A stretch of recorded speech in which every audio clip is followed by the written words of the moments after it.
Often seen, rarely photographed, never captured. It is called Yeti, Sasquatch, but most know the creature as Bigfoot. Now a team of top scientists search the globe, using the latest technology and their expert knowledge of the animal kingdom. They question the creature's very existence, uncover shocking new evidence, and wonder if we've been searching for the wrong creature all along. Join us for the definitive guide to Bigfoot.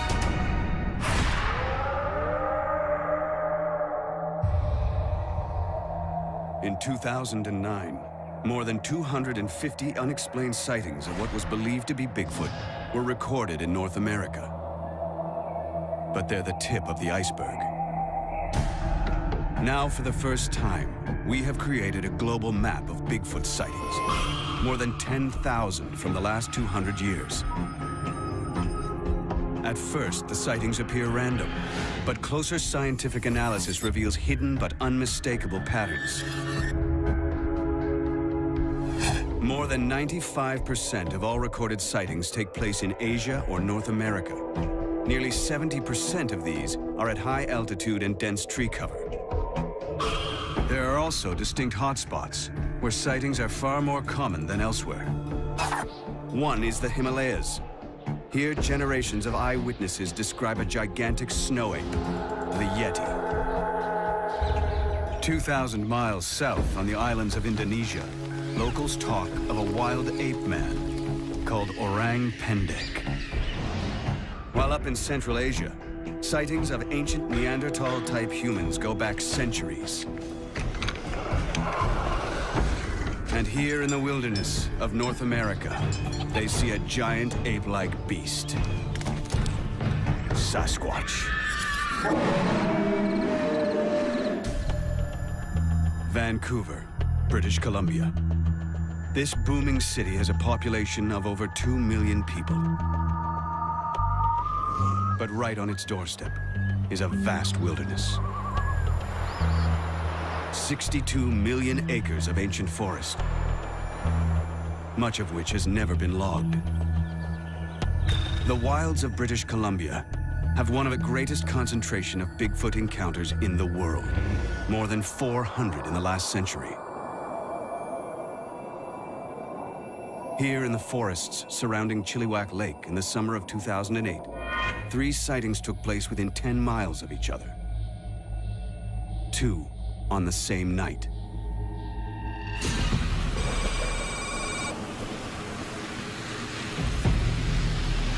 This driver is alone on a remote dirt road. He's never believed in Bigfoot, but he's about to see something that will profoundly challenge what he has previously regarded as fiction.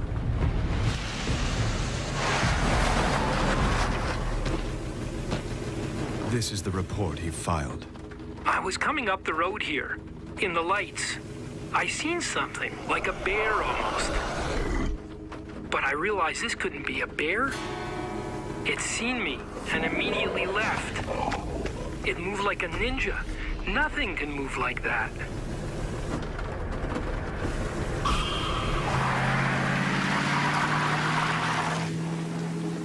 Like hundreds of others, this eyewitness chose to remain anonymous for fear of being ridiculed. But his words are real. 3.5 hours later, another encounter takes place when a trucker spots an identical creature on the same stretch of road. The distance between the 2 sightings, just 1 mile. The local newspaper filed this report.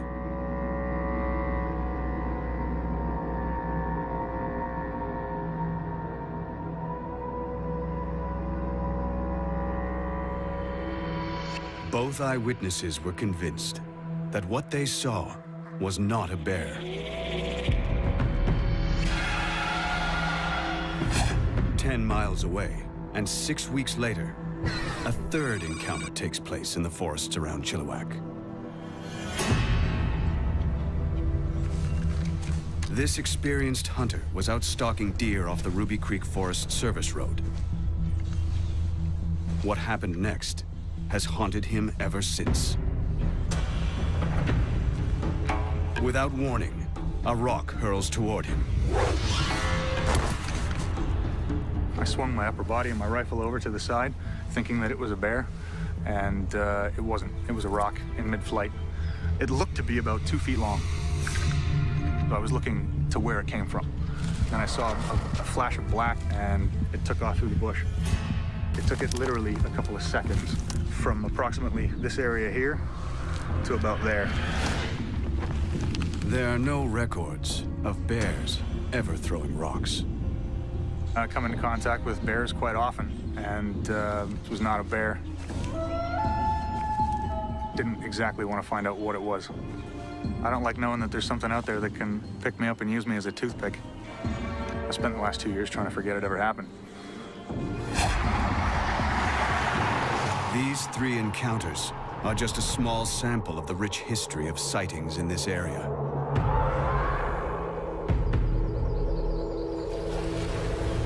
Stories of rock-throwing wild men date back generations in the Chilliwack region. It's July 1934, and local Native American Tom Cedar is out fishing for trout.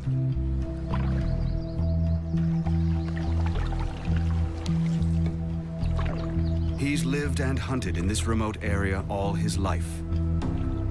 But he's taken completely by surprise when what he reports to be a Sasquatch starts hurling rocks, trying to capsize his canoe.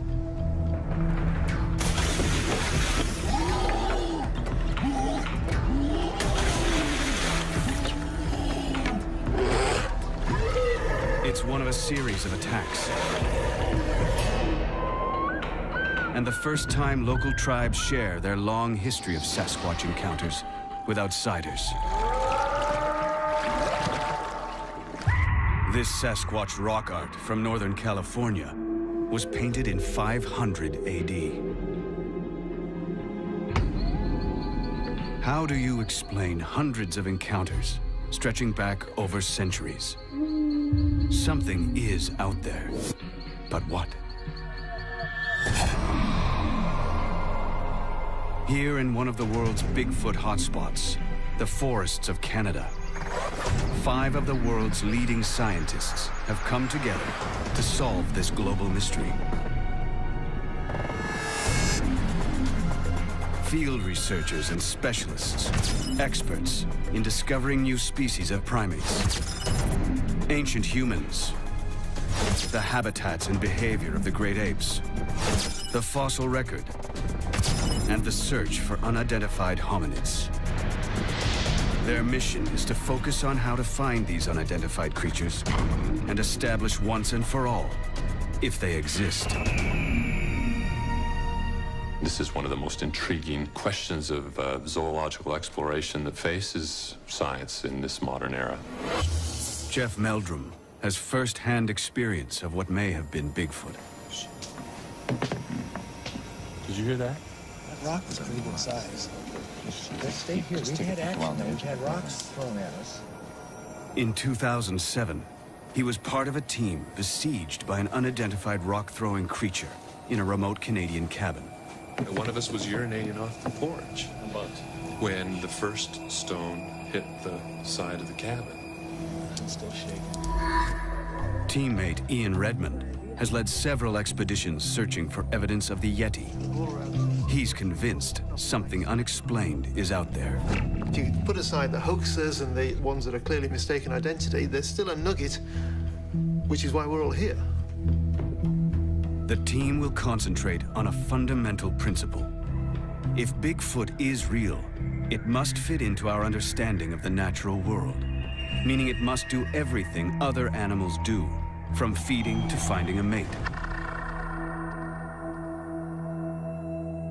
The scientists first examine the best evidence available, video and film footage. There are hundreds of examples of this sort of evidence for Bigfoot. Their first task is to eliminate the hoaxes. This video shot near the Canadian town of Banff seems convincing enough.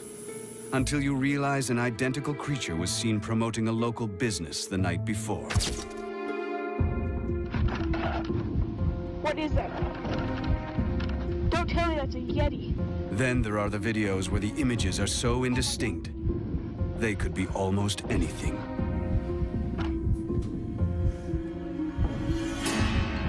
Once they eliminate the obvious hoaxes and the images that are so blurred or out of focus to make any real identification possible, there's very little left. The experts are not so surprised. Animals are there at home in their environment, and we're often the intruder, the visitor, and evading human detection is not that difficult. Just how well animals can live undetected by man was proven by this incredible video footage shot in 2007. It's almost all the evidence we have of a new species of man-sized primate, the billy ape. Found in the remote forest of Congo, Africa, it took primatologists a year to track down and film these giant-sized 300-pound chimps. But local people had talked about them for generations. Anna Nakaris has discovered 6 new species of primates. I believe very much in what local people say. And if local people tell me something is there, I have a suspicion that it may be, even if I haven't seen it. The team points to the discovery of the billy ape as a positive indicator for Bigfoot. If a new species as large as this has managed to live undetected by science for so long, could other species of giant ape-like creatures still be out there? The team goes in search of answers, heading out into the heart of the densest clusters of Bigfoot sightings in the world. And they tackle the single most controversial piece of Bigfoot evidence ever. A team of leading scientists are searching for evidence of Bigfoot that cannot be dismissed. Their goal? To separate fact from fiction and create the definitive guide to this mysterious creature. Research has identified the forests of British Columbia as one of its most probable habitats. Now Ian Redmond takes the search directly into the field. He's one of the world's leading gorilla trackers and is using his highly trained eye to look for signs of an unknown species of ape.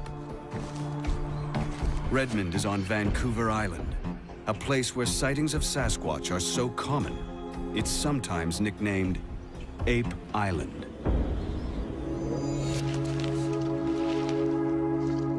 The first thing he uncovers is a mysterious structure, one of several found on different parts of the island.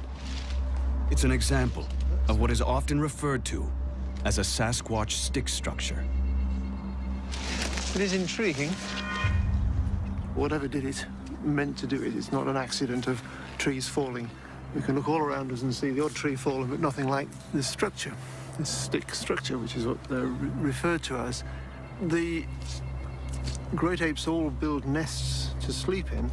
They sometimes interweave bamboo stems that are this sort of thickness and therefore impossible for a man alone to break. And they form a platform above the ground to sleep on. But that doesn't look like anyone slept in it. It's just an interesting structure. But if it isn't a nest, what could it be? Ah, but that is interesting because it was broken off before it fell. Redmond suspects another motive for the structure, which is also common in gorilla behavior. If its intention is to tell other Sasquatch that there's a powerful male here and he can break off sticks, that would be an interesting interpretation. If its intention is to warn humans not to enter into the Sasquatch territory, I don't think it's working. It's going to intrigue us all the more. While the stick structures may not be conclusive, the fact is, the global map indicates that sightings in this area date back more than a century. One of Vancouver Island's hotspots is the area around the small town of Duncan, and sightings continue right up to the present day. It was 5 miles from here in 2005 that a local resident had what he describes as an encounter with a giant ape-like creature. Corey Combs is a local dirt bike rider. He grew up in and around the forests of central Vancouver Island. One June evening, he was out on his motorbike when he saw what he believes to have been a Sasquatch, face to face. Set up camp, had a fire going. Got kind of late, and, you know, I could hear the bushes moving and branches breaking, but I didn't think much about it. But the noises, they kept coming, and I had that sense of something was watching me.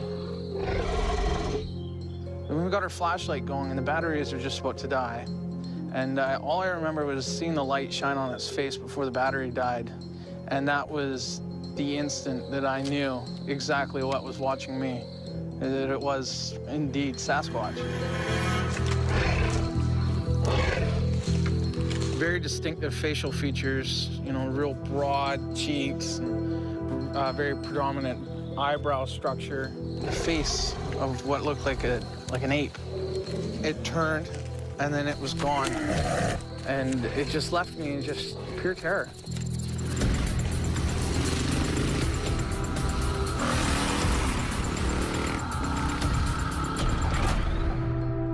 In June 2006, another alleged Sasquatch encounter took place 17 miles west of Duncan. Alan Robertson had pulled onto the roadside with his boat on a trailer when what he thinks could have been a giant ape suddenly attacked. We stopped, you know, do a pee break, but then everything started shaking inside the truck. My stepson says, "We're rolling backwards, we're rolling backwards." I said to him, "No, I've got my foot on the brake, I'm in park." This fear came over me. The safety chain was just hanging. The boat itself was twisted in its cradle, and there was 3 cracks here and 2 cracks here. Even now, when you think back, it just, I get, you know, shivers. A third nighttime encounter with what the witness thought was a giant ape took place in June of 2009 on Mount Sicker, 6.5 miles from Duncan. Andrew DeWall was out putting his 4x4 through its paces on a forest road when he pulled in at the top of the mountain to check out the spectacular early evening view. But as he turned to an area of recently logged trees, he saw something he couldn't believe. It looked like your typical picture of a Sasquatch that you'd see on a commercial. It had the flat face, the long draped hair, his arms were down by his knees. And it popped up from behind that stump, just kind of came up. They had moved up into about that range, and I just kind of laughed it off, you know? You don't expect to see something like that walking on 2 legs through the bush. So we got out of the truck, I picked up some rocks and I threw them off the corner of my Jeep, and then from the back corner of my vehicle, something yelled at us. Sounded like 20 dogs perfectly in sync, barking at once. It's kind of like a punch in the back of the head. And that's when we both kind of got scared and drove out of here.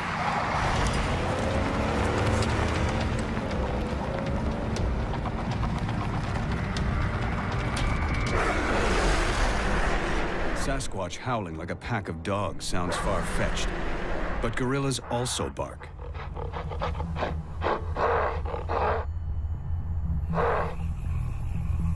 An important factor linking all 3 of these Vancouver Island encounters is that they all took place after sundown.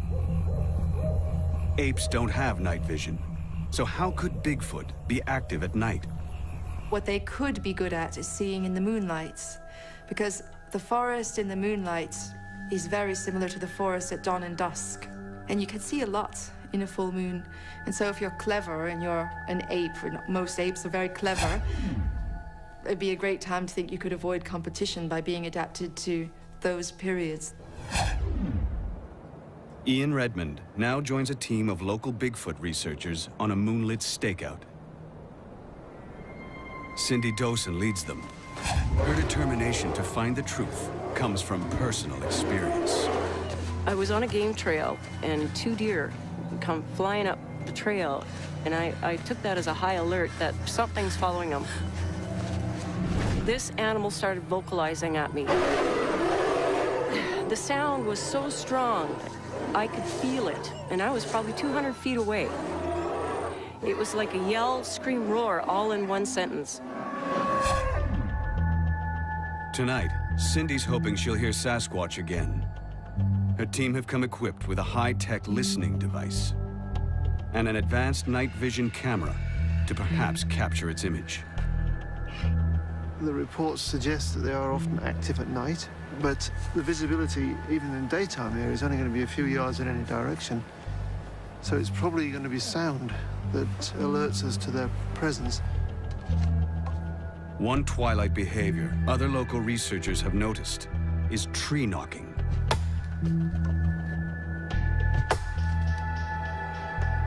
Sasquatch apparently respond to this because they say that if you sort of thwack twice, you'll get 2 taps coming back. And that's communicating. This unusual behavior has been reported in other apes, notably chimps.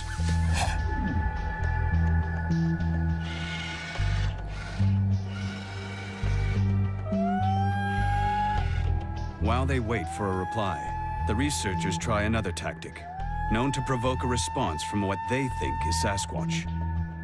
A long call that they believe mimics the call made by females of the species.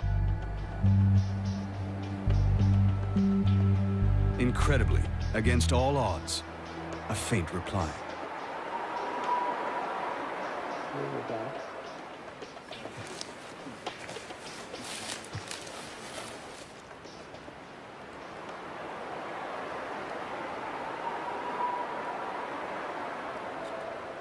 But the researchers are confused. Replaying it again and again, it sounds like it's mimicking field expert Cindy Dawson.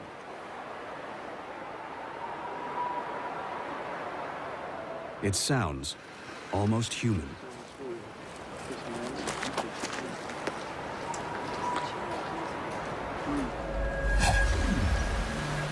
The next morning, Ian Redmond explores the area for signs of a great ape having passed through. What does he think of last night's distant cry? When we heard from some distance behind us a reply, of course, the reaction was immediate. It was extremely exciting, but Cindy was very calm and didn't show immediate excitement at the reply. And I guess she was being cautious because it sounded human-like.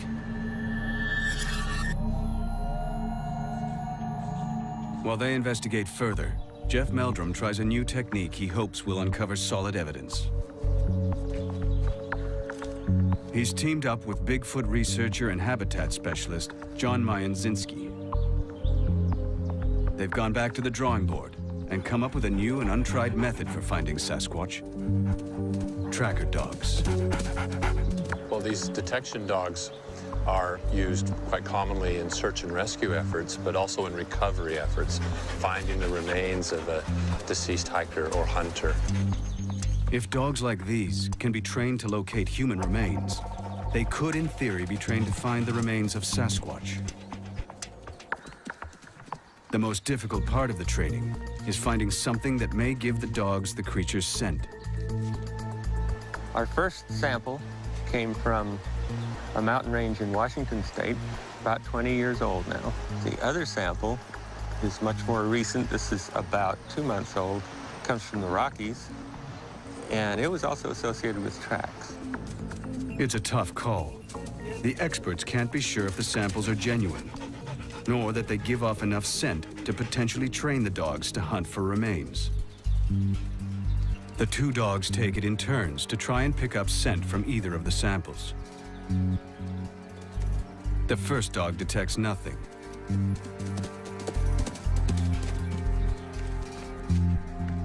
But the second dog registers a definite scent on the second sample. we have to depend on handlers, and they're telling us that we're getting a distinctive reaction from the dogs that indicates this is not a species of animal they've encountered before. The fact that these dogs are reacting in ways that suggest this isn't either animal that they would be otherwise familiar with or not quite human is very promising. The team needs to investigate what kind of creature they're looking for. Searching for clues, they'll take on the most controversial evidence in the history of Bigfoot, the Patterson film. But can they come to a final conclusion? If there were no hoaxes, there we have a Sasquatch.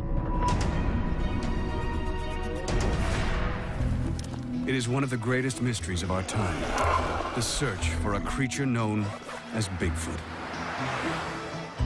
Now, 5 of the world's leading experts in natural history have come together to create the definitive guide to Bigfoot. Their goal? To see if there is proof that a creature is still out there. Our team has decided to examine the most controversial piece of evidence in existence. It consists of 953 frames of 16mm footage, known as the Patterson film. About 40 seconds of silent footage that has galvanized the world. It was shot here, Northern California, 6 Rivers National Park, Bluff Creek. Here in the fall of 1967 begins the greatest Bigfoot mystery of them all. As our team watches, primate experts Ian Redmond and Anna Nakaris point to the way the creature walks as a convincing argument for the film's authenticity. It is very relaxed, very flowing gait, clearly comfortably walking bipedally. There's no question of awkwardness. Interesting to see how the creature is swinging its arms quite strongly from side to side. That's something almost more than I'd expect to see even from a gibbon. Team members Bill Sellers and Jack Rink remain skeptical. They focus on the man who shot the film and why. For me, this clip is really all about trust. If you saw a clip of film like this from an impeccable source that you believed, then you'd have to take it at face value. This is, a hairy creature walking across the screen. If you don't trust the person who's actually taking the pictures, and you don't trust that it's not a hoax, it doesn't really matter how convincing it looks, because we know that Hollywood special effects and things can recreate almost anything, and it's very difficult to tell. The man behind the camera was Roger Patterson. Numerous people question his motives, including journalist Mike McLeod. Roger Patterson was a really interesting guy. He never had a real job, never wanted a real job. He was an inventor, and by all reports, quite really an artist with his hands. And he always felt that he was going to, one of his inventions was going to pay off. Many think the Bigfoot of Bluff Creek was one of Patterson's inventions. He thought it was possible that something like this could be out there, and that if he could find it, it would be an incredible thing. It'd be like one of the inventions he'd been chasing for so long. He started making these trips on horseback up into the mountains and talking to people in that area, and he came out with a book in 1966. His book contained a sketch of a creature uncannily similar to the one he caught on film just over a year later. Could this have been the prototype? Roger Patterson's ambitions went much further than writing a book. He borrowed money to direct a Bigfoot movie. He was buying cameras and film footage and raw stock and horses. It was while preparing to shoot his movie that Patterson claims to have caught a female Sasquatch on camera, totally by chance.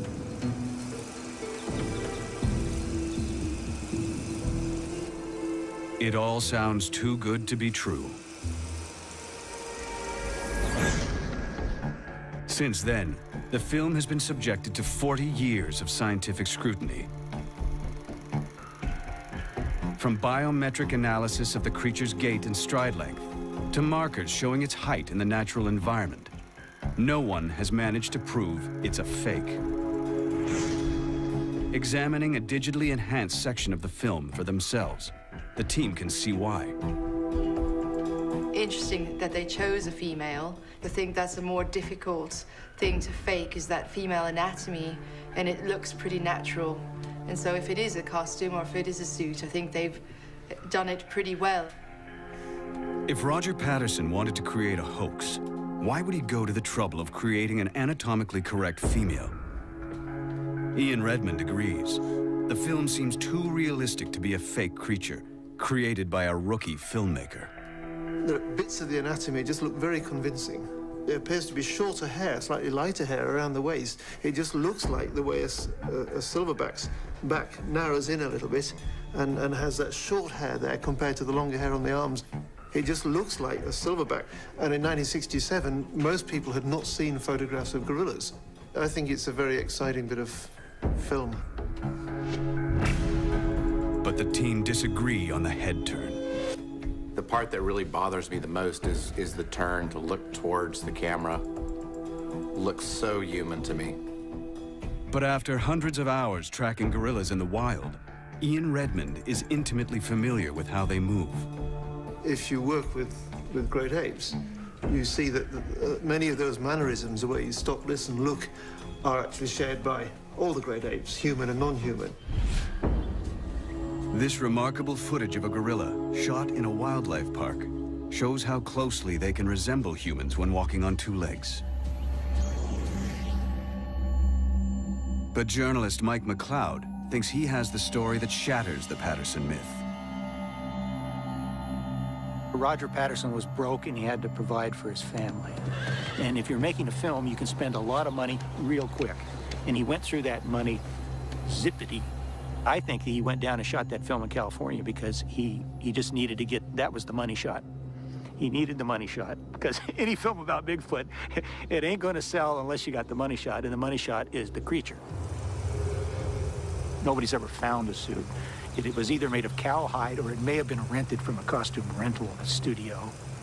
But in any case, he really brought his artistic sensibilities to the film he shot in 1967, which has become an icon. Jeff Meldrum disagrees. This is anything but just a man in a fursuit. There wasn't spandex, there wasn't Velcro, there wasn't anything but relatively cheap costume fur available, especially to an amateur who might be trying to pull off a hoax. If it's a hoax, it really stands as one of the most sophisticated accomplishments of its time.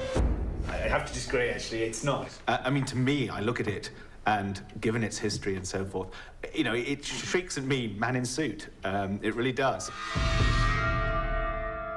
Roger Patterson went to his grave, taking the truth with him, swearing both his film and Sasquatch were real. I don't think it's in Congress that Roger Patterson would believe that a creature like that existed and then go out and shoot a fake film. It's actually quite interesting. That's his vision of what it looked like. The team remained divided. Two believe it could really be a Sasquatch. Two are unconvinced. One is undecided. But as our global map reveals, real or fake, one incredible fact is certain.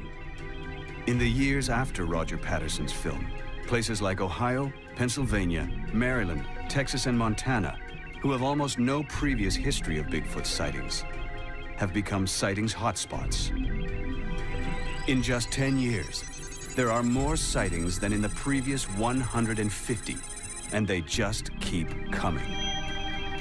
Can all these eyewitnesses really be seeing Bigfoot? In my experience, hoaxes have been actually very few and far between, and the challenge that we face is sifting the misidentifications, the over-imagination of enthusiastic investigators for whom every bump in the night, every call in the forest is evidence of Sasquatch activity. It's a bit like the Loch Ness Monster. Anyone who sees a lump in the water hopes that's what they're seeing. The team decides to investigate this massive surge. One of the places with the greatest rise in sightings of Bigfoot-like creatures is Florida.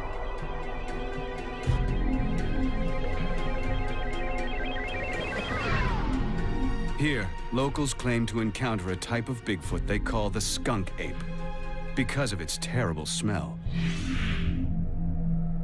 In December 2000, these two photographs were sent to the Sarasota Sheriff's Department. They allegedly show a 5 to 6 foot tall skunk ape that broke into someone's garden.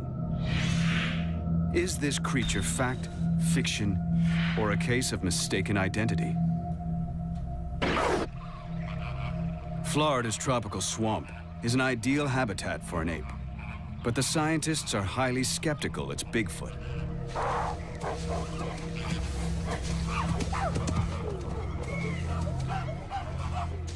There's a whole huge menagerie of pets that have been released, particularly in South Florida. We know that primates can thrive in these habitats, and chimpanzees are extremely adaptable, and there's a lot of food they can be eating in Florida. Keeping chimps and orangutans as pets became fashionable in the 1970s, just when sightings of the skunk ape took off. A very common issue is for people to buy a baby or an infant primate, keep it until it's a bit older and stronger, and often they're purchased illegally or they're held without a license. And all it takes is 2 or 3 to start a population. They live a long time. I mean, a chimpanzee can easily live to be 60 years old, and so you only have to have a few releases, perhaps, decades ago, and the odd sighting, and that would certainly keep alive a rumor of a skunk ape for a long, long time. The team believes the huge surge of skunk ape sightings in Florida, more than 200, are a case of mistaken identity triggered by Roger Patterson's film. Sightings of skunk ape are probably nothing more than an escaped chimp. But not all clusters are as easily explained. The biggest hotspot the team cannot dismiss is the Pacific Northwest, a region that stretches from Northern California up through Oregon, Washington State, and well into Canada. This area has an unbroken history of sightings. It is from this region that the word Sasquatch originates, and local Native Americans describe sightings of a tribe of hairy giants that date back centuries. This ancient wisdom may be the key to solving the mystery of Bigfoot. A team of scientists is searching for definitive evidence of Bigfoot. Having examined the famous 1967 film by Roger Patterson, they found it caused a massive surge in sightings. But some areas were more affected than others. The team's global map shows them that hundreds of sightings in the Pacific Northwest took place long before Patterson's film, making them potentially far more reliable than sightings reported elsewhere in the years after. A key hotspot is the area around the town of Chilliwack in British Columbia. There were a cluster of sightings here in the early 1930s and 40s.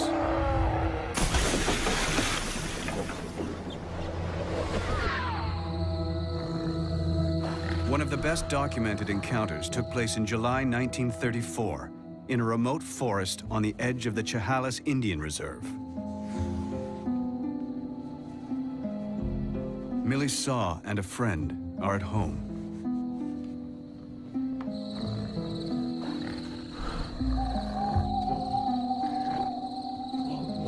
Tonight they will encounter a creature they thought was only a local legend.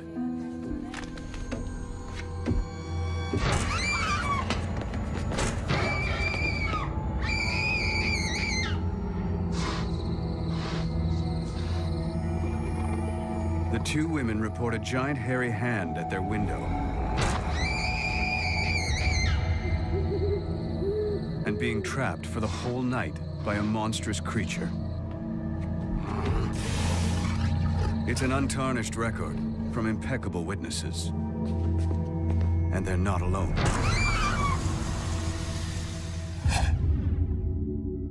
As we move forward in time on the global map, the reports from around Chilliwack just keep coming, in increasing numbers.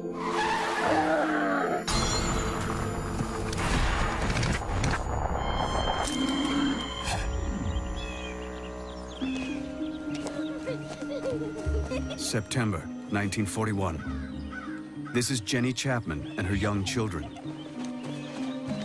They're a respectable folk known and trusted in the local community. It's a typical afternoon. The kids are playing, and Jenny is hanging her laundry. Her husband, Jack, is at work on the railroad. They're alone. Their home is miles from the nearest town. The forest is close and dense. And something is out there.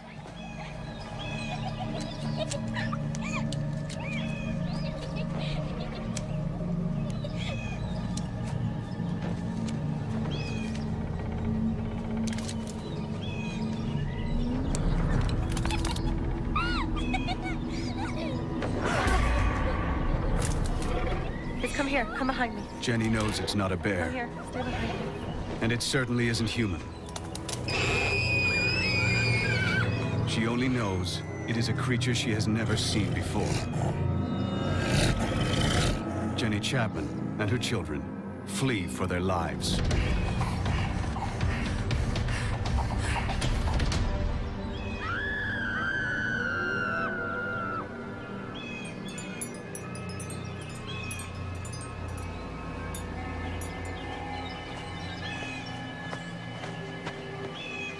Jack Chapman arrives home at dusk.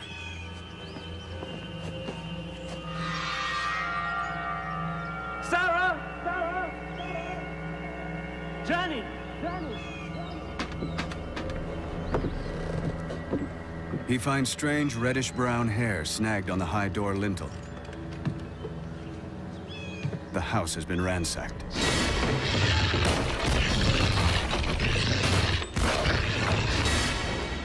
A 300-pound fish barrel has been lifted, broken apart, and the fish stolen.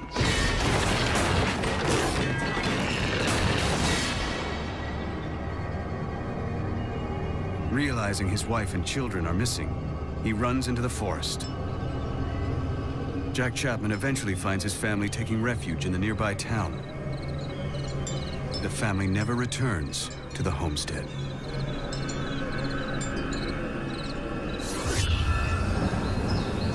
If the creature exists, the team agrees the Pacific Northwest might be one of the few places in the world with enough wilderness and resources to support a large omnivorous ape the size of Bigfoot.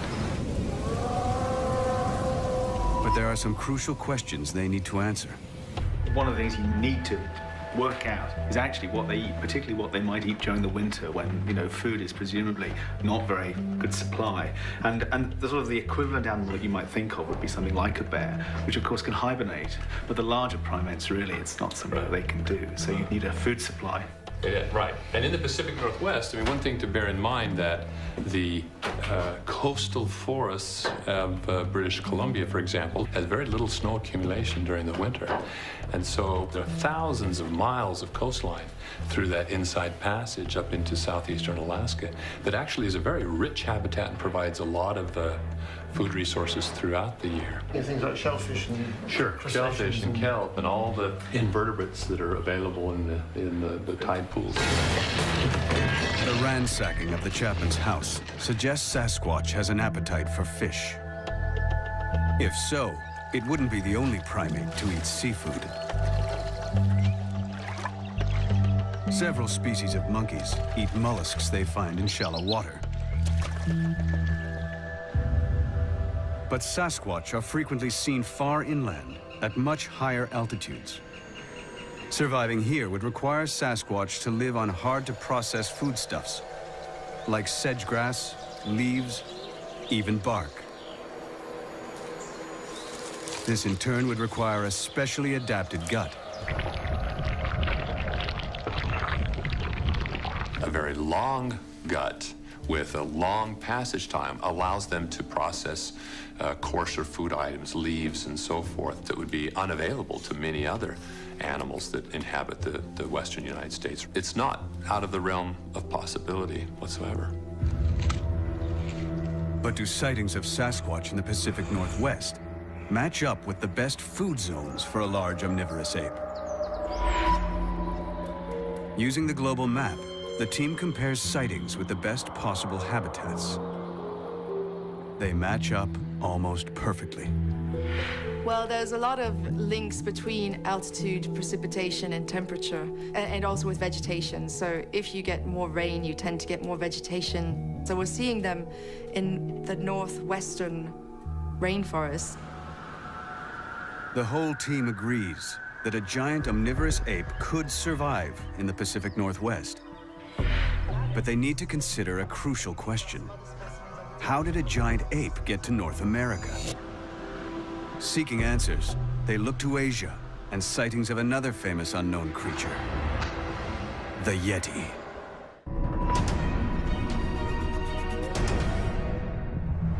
Searching for evidence of Bigfoot, a team of scientists has been exploring the Pacific Northwest. They found an ideal habitat for an omnivorous great ape. Now they investigate reports of similar creatures in Asia, searching for links between them and an answer to how Bigfoot got to North America. Their first Asian location, the mighty Himalayas, the highest mountain range in the world. It's home to what local peoples know and fear as the Yeti. From our global map, our experts can see a tight cluster of sightings at altitudes over 9,000 feet above sea level, with an annual snow and rainfall of 40 inches. The most important evidence for Yeti is footprints. In 1951, climber Eric Shipton was at a height of 20,000 feet during an expedition to Mount Everest, when totally unexpectedly, he came across these ape-like giant prints. With no other humans living even remotely nearby, he was convinced they must have been genuine. Jeff Meldrum has a cast of the original Shipton footprint, and he's convinced it definitely came from a real creature. It's quite distinctive in that the large toe is divergent from the remaining toes. A more thumb-like appendage. The Shipton footprint is further enigmatic in the fact that the second toe is quite enlarged. This may be a natural feature, or it could also be a pathology. We don't really know, since only a single footprint was documented.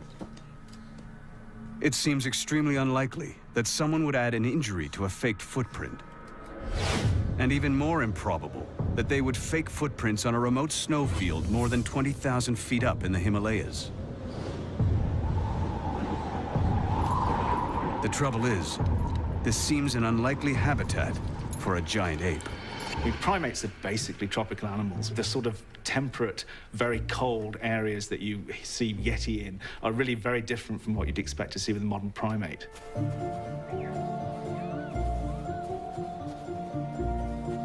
But there are exceptions. These Japanese macaques live at an altitude of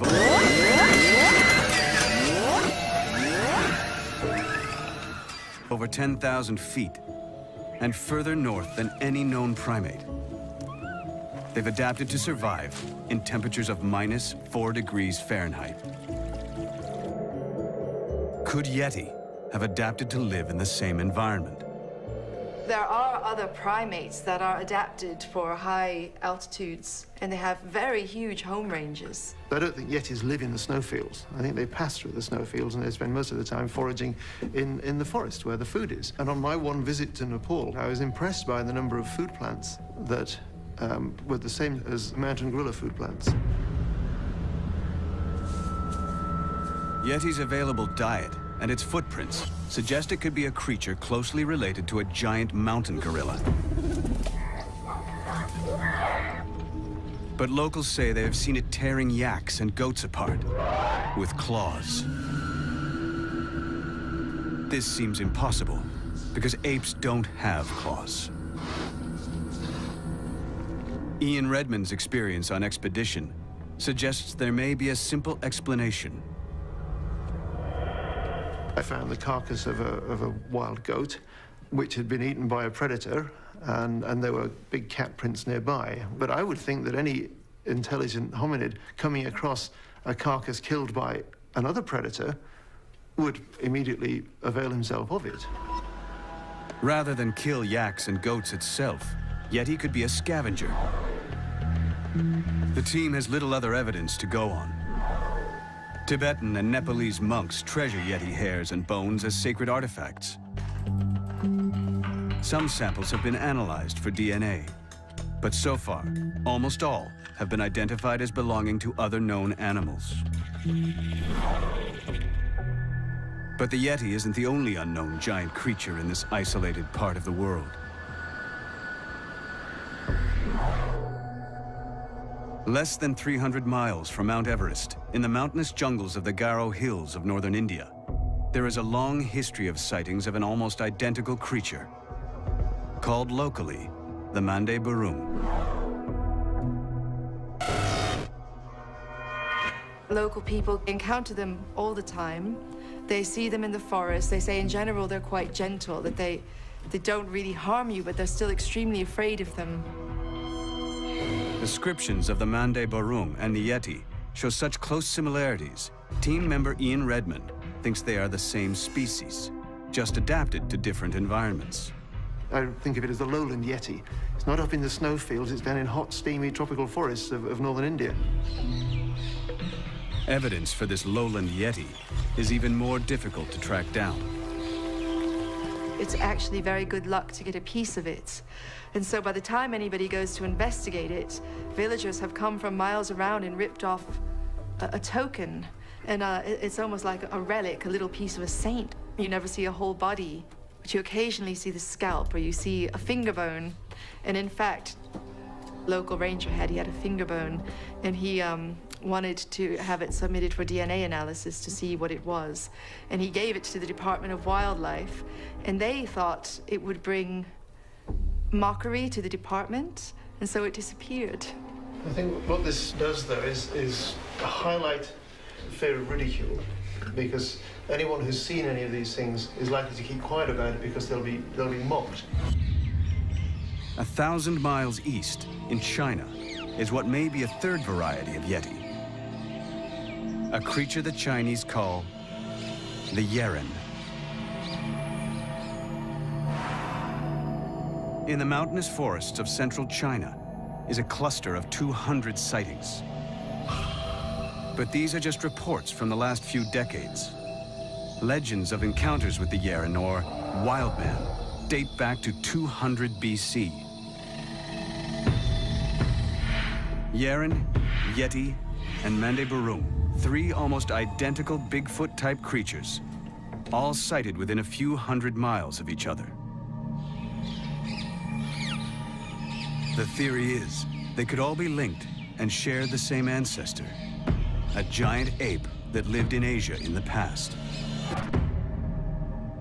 Remarkably, discovered only a few hundred miles south of these three clusters of sightings, is fossil evidence of a giant prehistoric ape. Called Gigantopithecus, for centuries its teeth were used as ingredients in Chinese medicine. Gigantopithecus was first discovered by these molars that were being sold in Chinese apothecaries as dragon's teeth, and turned out to be big ape molars, and then a bit of mandible was found, I understand, and if you kind of put that together, it seems that it was a large gorilla-like ape. It was using bone samples like this that team member Jack Rink, a specialist in fossil dating, worked out how long ago Gigantopithecus lived. Well, to the best of our knowledge, Gigantopithecus's last known occurrence was about 300,000 years ago in southwest China. So that's your geographical and your temporal location for the last sighting in the fossil record. This means Gigantopithecus was still alive at the time of our Stone Age ancestors. There's almost no possibility that humans and Gigantopithecus did not encounter each other. So I really firmly believe that there has to have been interaction between these two primates. The majority of the team believe that if the Yeti and Asia's other reported giant apes exist, they are almost certainly descendants of Gigantopithecus. But is the North American Sasquatch? Today, Asia and North America are separated by the Pacific Ocean. But many times over the last million years, a temporary land bridge has formed between Siberia and Alaska as sea levels have changed. It's possible a giant ape could have migrated across this precarious plateau of land into North America. But there's another creature that could also have made this journey. Now the team investigates evidence that sightings of Sasquatch might not be a giant ape, but a species much closer to man.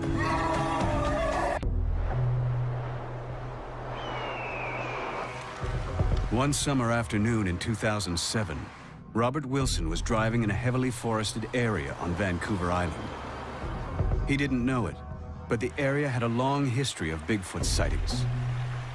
Suddenly, he caught sight of something totally unexpected. At a place called Maureen Creek, I'd just gone over the bridge when I saw through the trees what I thought was a bear. Slowed down and saw what I can only describe as a large, hairy man who looked caveman-like, if you wish, or sort of a Neanderthal features. As big as a bear, you know, easily. But it wasn't a bear, it had human features. I just couldn't believe what I was seeing, but I could see very, very clearly. Wilson's incredible sighting points to the possibility that Sasquatch may not be a giant ape at all, but could be some kind of prehistoric human. Our experts' global map reveals hundreds of sightings of giant Neanderthal-like humans all across Asia. The greatest concentration of these is in the Caucasus Mountains, south of Russia. These sightings became so numerous that over time the creatures were given a name. They are called Almas, or Almasti, meaning wild people. One of the most compelling and reliable of all the reports about the Almas was documented in 1925. General Mikhail Stepanovich Topilsky of the Russian Red Army attempted to surprise what he'd been informed were rebel soldiers hiding in a remote cave.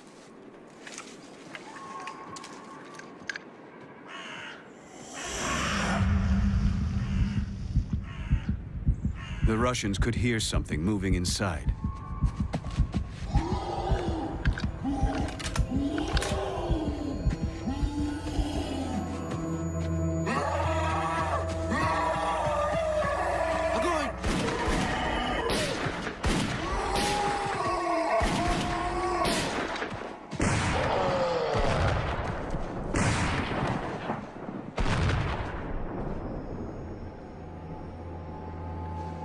To their horror, the general and his men discovered they had gunned down not a modern enemy, but some sort of prehistoric human.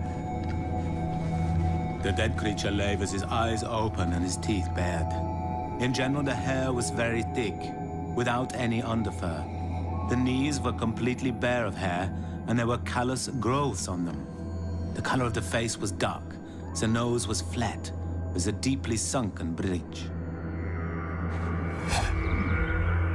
Well, the eyewitness descriptions of the Almas, a heavily muscled body with a thick torso, deep-set eyes and heavy brows and very prominent cheekbones and thick jaws, could easily represent a Neanderthal. But Neanderthals were only one of what we are now discovering to be a whole range of different types of early human. So one of the really interesting things about human evolution that we're now finding is that it's not a kind of evolutionary tree. It's more what we call an evolutionary bush. And there are lots of little side branches. There are lots of cousins of humanity that didn't go anywhere. Evidence for other primitive human-type creatures has been increasing dramatically. In fact, fossil evidence of a human relative has been found on the island of Flores in Southeast Asia. And it shows that this creature was alive until recently. Unlike the Almasti, they are very small. But they too are a separate species from modern man. Scientists named the creature Homo floresiensis. Homo floresiensis, the hobbit, is always described as an example of island dwarfism. So this is an animal that's found itself on an island with none of the normal competitors that we'd normally have. And there is no need for it to be big anymore. Nothing's going to eat it because there are no predators. And so the particular ecology it's in is favoring being small. Fossils of this real-life hobbit date to 10,000 years ago. But locals on nearby Sumatra have long spoken of a legendary small forest man they call Orang Pendek. Could this be the same creature? Or perhaps an even more primitive subspecies? Anna Nakaris has worked extensively in Southeast Asia, where she has discovered new species of primates. She's convinced local people's stories of Orang Pendek are reliable and of a real creature. Local people can be extremely reliable, and there is a lot to say in listening to the stories of the people that live in these remote places. The thing that's so fascinating to me is the life that's been breathed into the legend, so to speak, by the recent discovery of the Homo floresiensis, the hobbit. You know, the prospect of a relic population of hominid or another type of primate might not be so far-fetched. Incredibly, just as these local stories have proved Orang Pendek might have a basis in fact, so too, new evidence reveals what might be the remains of the real-life Almasty. In March 2010, an amazing new discovery was made on the borders of Russia and Kazakhstan, in the same region as the 1925 encounter. From just a single finger bone, scientists identified yet another type of human species. They're calling it the X-woman, or Homo denisova.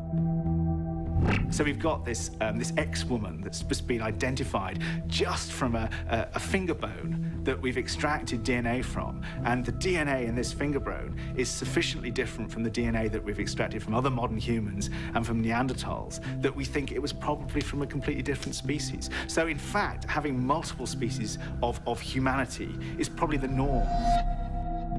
Scientists now think Homo denisova was a cousin of Homo floresiensis. Some of the team believe remnants of multiple species of humans could still be living today. These days, we seem not to be able to imagine that we can be living side by side with another bipedal creature, whereas in fact we did for 1 million years. And that was only discovered for certain in the 1980s. Exactly. Why would the present be the exception to the rule that has seemed to prevail for literally millions of years? An astonishing new discovery in China may supply the team with another possible candidate in their search to explain Bigfoot. A giant ancestor of Neanderthal called Homo heidelbergensis. Until recently, heidelbergensis was believed to have gone extinct more than 250,000 years ago. But according to Jeff Meldrum, these newly unearthed remains may completely rewrite these dates. It's remarkable because the preliminary dates have been placed at about 12,000 years ago, which is extremely recent. This find suggests heidelbergensis was still alive in Asia when the first modern humans were migrating to North America. Like them, it could have crossed the land bridge that once connected Siberia and Alaska. Next, the team examined if the North American Sasquatch could really be a type of primitive human.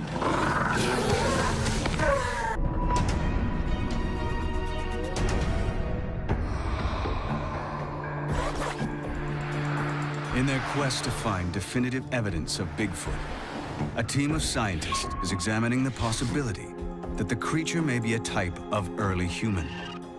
They've been investigating a potential suspect called Homo heidelbergensis, a giant ancestor of Neanderthals, which could have crossed into North America from Asia. They turn to one of the earliest written records of an encounter with Bigfoot. Could it be the same creature?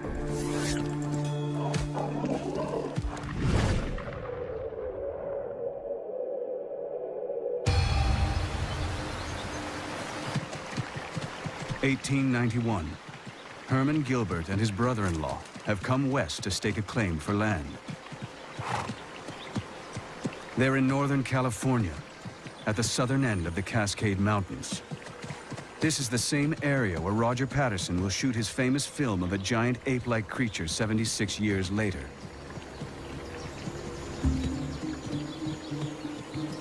But from all accounts, what they're about to witness may not be an ape, but some kind of human. Both men have already heard the local stories of the What Is It, a legendary local monster to be avoided at all costs. Herman discovers signs of it first, giant footprints.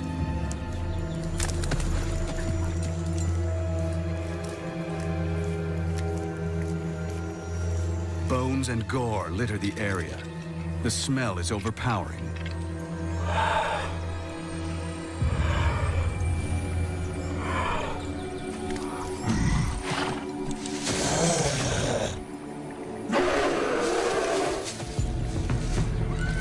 Then they spot the creature itself. A huge, hairy man, bathed in blood, beating its chest and wailing in anger.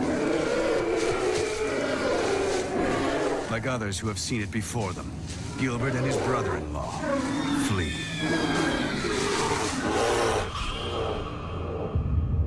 This early story of Sasquatch clearly describes a Neanderthal-like man.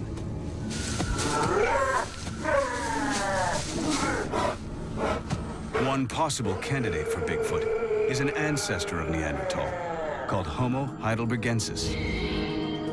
Heidelbergensis was the biggest known ancient human. We have specimens a towering 6.5 feet tall, but there could easily be others that were much taller.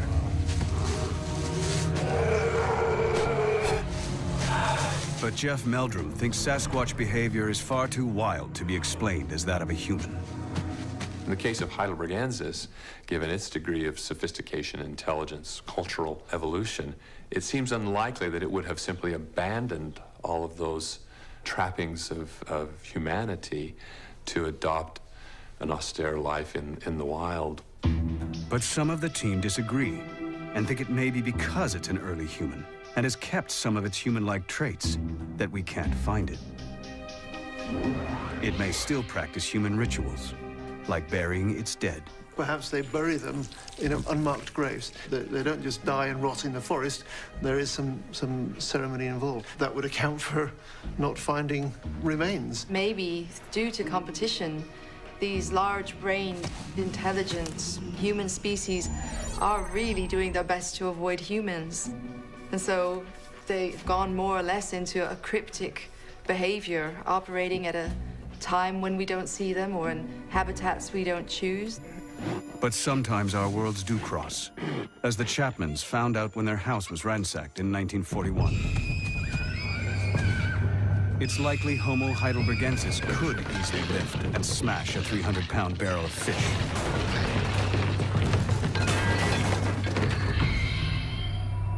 Fossils show heidelbergensis had much thicker bones than a modern human.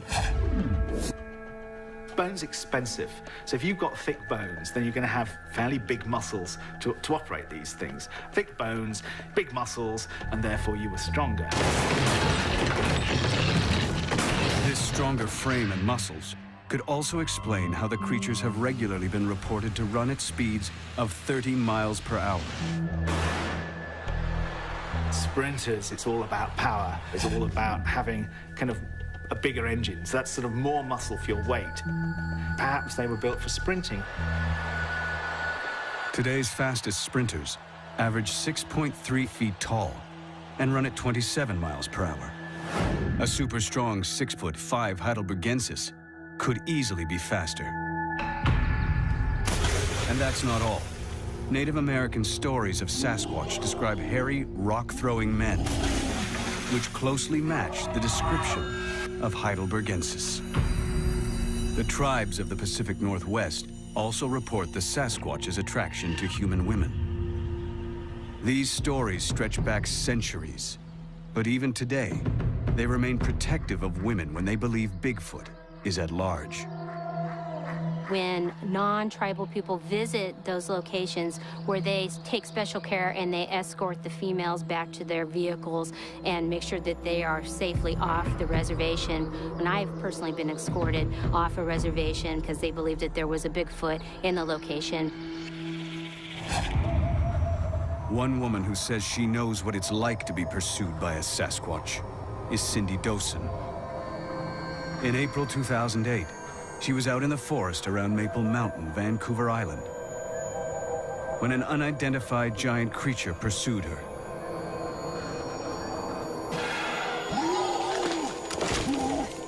It was in the bush, breaking limbs and smashing trees, about 2 steps behind me. She fled for her life. This thing screaming and hollering at me. I need to hide, get out of the way. It was like it was hurting me or pushing me along.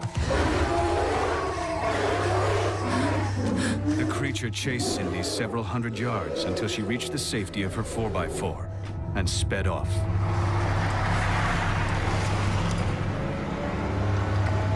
And when I got into my car, I started crying. I just fell apart. And I wouldn't go back out in the woods for up to 3 weeks. I just would not. There's just no way. Was this a close encounter with a lone male Sasquatch searching for a mate? Some First Nation legends go as far to say Sasquatch had children by human women. There is oral tradition that it's happened in the past. They do talk about that offspring have been produced, and the child will only usually live a very short period of time due to rapid growth. It's usually very slow, can't learn the language, doesn't learn any traditions. But if Sasquatch really is a heidelbergensis, mating with a human might not be as far-fetched as you might think. Recent genetic research has revealed early modern humans mated successfully with Neanderthals. Many people today still carry Neanderthal genes.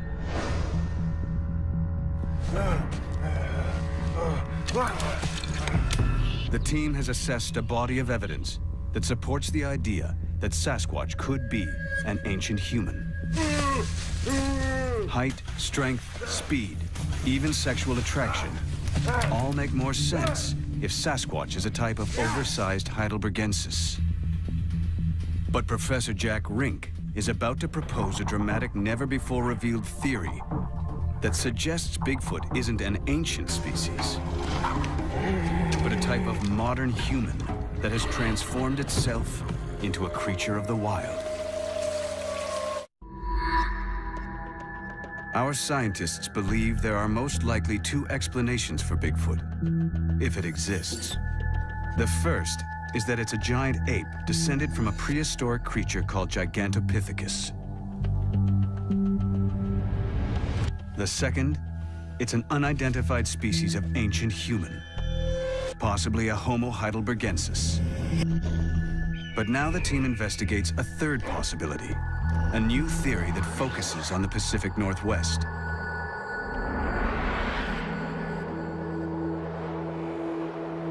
Could sightings of Sasquatch be explained not by giant apes or prehistoric men, but by modern-day humans? Based on research into the Native American Squamish Nation, Jack Rink has learned of the secretive training rituals that must be undertaken by the tribe's shamans. One of the aspects of the Squamish Nation oral tradition is that people become literally wild people through shamanic processes where they have to go off and stay isolated for periods of over 10 years, eating wild foods, being isolated from the other parts of their tribe. So the living wild people apparently do exist. The clues that helped reveal this groundbreaking evidence were uncovered on the rugged shoreline of British Columbia by one of the Squamish Nation's foremost scholars, Professor Rudy Reimer. Reimer was searching for stone tools used by his ancestors when they first settled the area more than 10,000 years ago. People picked up local rocks and modified them for plant gathering and hunting and a whole wide range of other activities. But he kept finding stone tools in out-of-the-way places. And intriguingly, many appeared to have been in use in recent times. When we did find them, they were in odd locations. They were in remote, hard-to-access areas. And to me, as a First Nations person, as an archaeologist, I began thinking about those sites in a different way. Why were these tools being discovered in such out-of-the-way places? Rudy Reimer realized the sites he had been excavating were on land the Squamish had always held sacred, but left untouched. These remote places were reserved for what traditions called the wild people, the Smali. I went into certain areas of our territory. The elders would ask me, so, well, why are you going there? That's where the wild people live. But Reimer realized even the elders did not know all of the tribe's secrets. For millennia, Squamish shamans, the tribe's priests, had undergone a form of initiation known only among themselves. They would disappear into the wild, remote places to learn the secrets of nature. Could there be a connection between the shamans and the Smali? Finding stone tools at the same remote sites seemed to prove it. While they were out there, it would be very common for those individuals to use stone implements.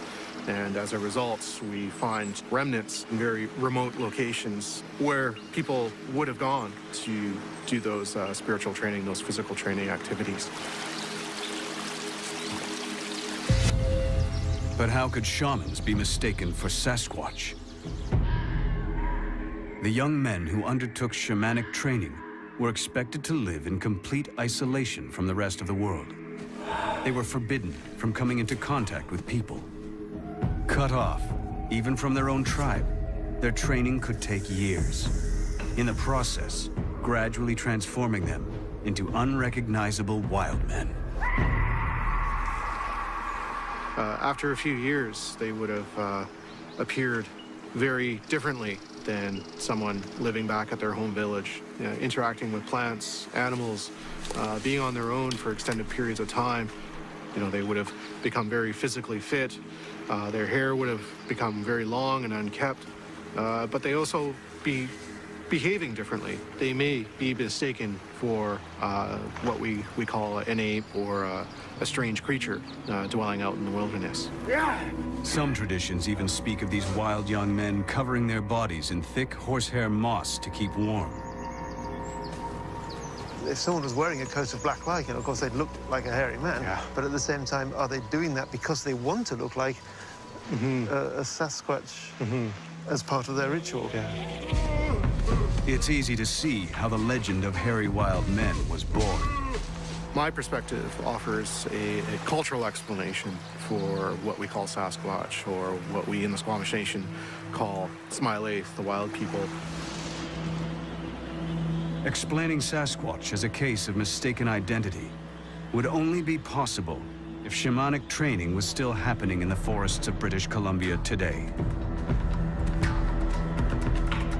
Incredibly, this seems to be the case. Carries on into modern day, and those people who are re-engaging with the landscape in those various forms of training, they bring back important messages of the landscape.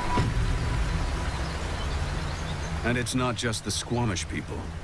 Tribes all over the Pacific Northwest have similar age-old traditions of wild man training.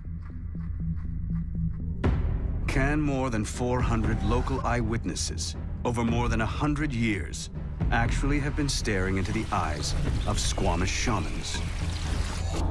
And could similar shamanic initiations explain sightings elsewhere?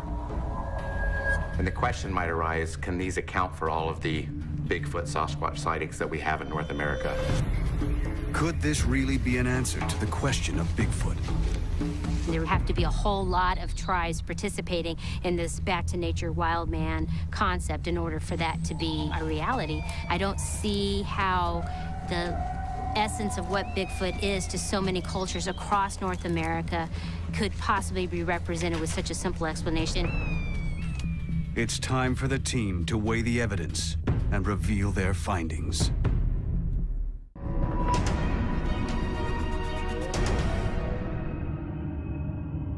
The team investigating the worldwide mystery of Bigfoot is coming to its conclusions. They've narrowed down their inquiry to 3 potential suspects for what the creature, if it exists, could be.